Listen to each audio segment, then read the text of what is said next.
Hello everyone! Welcome! It's been a while na wala akong upload and update. So, eto na. I will make the biggest announcement for this year. This is unexpected but very grateful talaga. I am pregnant. We are pregnant. This is the official first photo ni baby. So, na-confirm lang namin 2 days ago.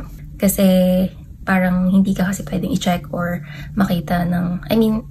parang mas preferred nila na parang dapat ganung month ka ma-check para ganun. And nagkataon pa na fully booked and sobrang biglaan. So, paano ko nalaman? Last November, naka-experience ako ng abdominal pain, lower abdomen pain, ng almost like 1 week talaga. And then, so, binabaliwala ko lang siya kasi, okay, baka the next day magiging okay, ganyan. And once a week lang din kasi yung day off namin. So, hindi ko pinapansin. Though every middle of the night din kasi siya nangyayari. So, 3 a.m. ganun. Yung pain niya is parang mga 6 or 7 out of 10. Tapos yung parang yung feeling mo may urge ka pumunta ng toilet pero wala naman, parang ganun. So, tapos in the morning, okay naman. Kaya yun, pumapasok pa rin ako. So, that's very much unexpected talaga. Walang idea na, okay, may possibility pala na mabuntis ako. So, nasa hospital na kami. And after ng result, dun na kinonfirm ng doctor sa akin na, yes, you're positive. Buntis ka. Nung time na yun, wala akong reaction, wala akong emotion, wala, nakikinig lang ako sa kanya. Dito is parang may freedom kang mamili kung ano yung gusto mong gawin. So, sabi niya sa akin, I'll give you time and space. So, kapag ready ka na, bumalik ka na lang. Ganon. So, nung time na yun, hindi ko pa talaga alam kung mga ilang weeks na ba siya or ganon. Kasi hindi ko rin alam yung accurate kung kailan ako nagkaroon ng last menstruation. Kasi regular naman ako nagkakaroon every month. Pero yung cycle talaga hindi na susunod ng 28. Parang ang average 20 to 35 days. Parang ganon. Kasi nga may PCOS ako. Pero monthly talaga nagkakaroon ako. So, sure talaga ako na okay, by month of October nagkaroon ako. Parang ganon. Tapos, tinatanong ko ni AJ ano yung resulta nung nasa sasakyan na ako. Tapos, sabi ko, ready ka na ba? Tapos yun, sabi niya, ano nga yung resulta? Sabi ko, buntis ako. Nagulat din ako sa reaction niya. Si AJ kasi hindi siya showy.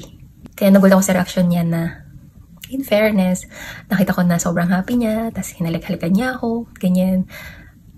Pero napapansin niya na parang masyadong malalim yung iniisip ko, parang ganun.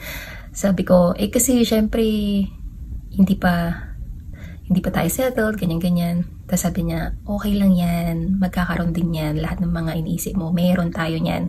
Yung ganun. So, who am I para, alam mo yun, magpakanega, sobrang positive ng partner mo. Scroll ako, syempre, nag-check na ako kung ano yung mga dapat gawin, ganyan. And, tapos nakita ko pa, nag-announce din yung, ano ba pangalan nun? Janela in Japan. Tapos na-mention din niya, may PCOS siya. Tapos na-mention niya na meron, na-experience din niya yung abdominal pain, parang ganyan. Tapos sinasabi daw ng doktor niya, hindi daw yun normal. So parang nag-overthink naman ako, uy, okay lang ba yun? Wala bang something na nangyayari? Ganyan-ganyan. Tapos yung iba naman, sa mga US videos, sinasabi doon na, normal lang daw yun.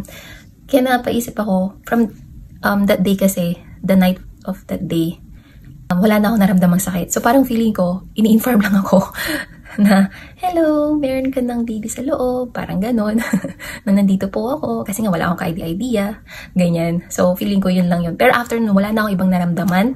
And 12 to 13 weeks na po siya as of today. Imagine yun, ang bilis. So, ilang months na lang. Sa mga mommies dyan na iniisip, or sa mga may PCOS dyan na iniisip na wala nang chance para magka-baby kayo, in God's timing talaga. Lahat talaga in God's timing kung para sa'yo, para sa'yo.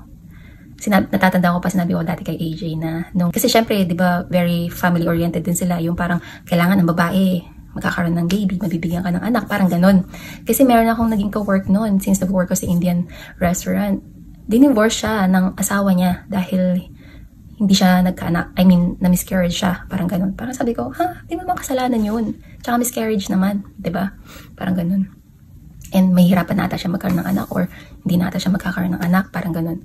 So, pero before that, nabanggit ko na talaga kay AJ. Before, sabi ko, may PCOS ako, baka mahirapan tayo magkaroon ng anak, or hindi ko alam, baka hindi kita mabigyan ng anak. Tapos ang sagot naman niya sa akin dati, nasa kamay naman ng Diyos yan, hindi naman yan, wala naman yan sa control natin. Kaya importante, yun tayo. Kaya sabi ko, ay, bonggang sagot. Kaya yun, huwag po tayo mawawalan ng pag-asa. Kung para sa'yo talaga. Yun lang po. See you on my next vlog. Thank you.